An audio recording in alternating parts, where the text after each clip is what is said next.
Welcome to the Slop Farm. Enjoy the video.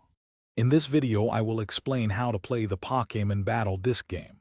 First, ensure you have your collection of Pokémon Battle Discs ready. Each disc showcases a different Pokémon and its specific attack power, which is crucial for battles. Next, both players should carefully choose 3 Pokémon discs to create their formidable battle team. This selection is a key strategic step. Finally, decide which player will take the first turn. A simple coin toss or a friendly agreement works perfectly. Now, let's dive into the core mechanics.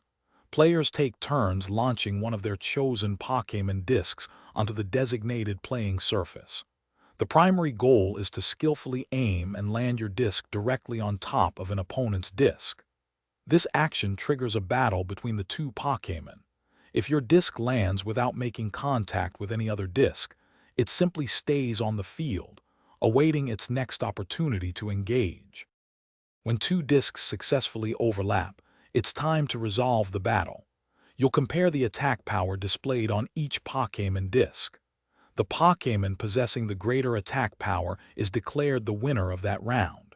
Consequently, the disc belonging to the losing Pokémon is removed from the playing field. This process continues, with players strategically trying to eliminate their opponent's team members one by one. The game progresses with players taking turns until one player no longer has any Pokémon discs left on the field. The objective is clear. The player who manages to eliminate all 3 of their opponent's Pokémon discs emerges victorious.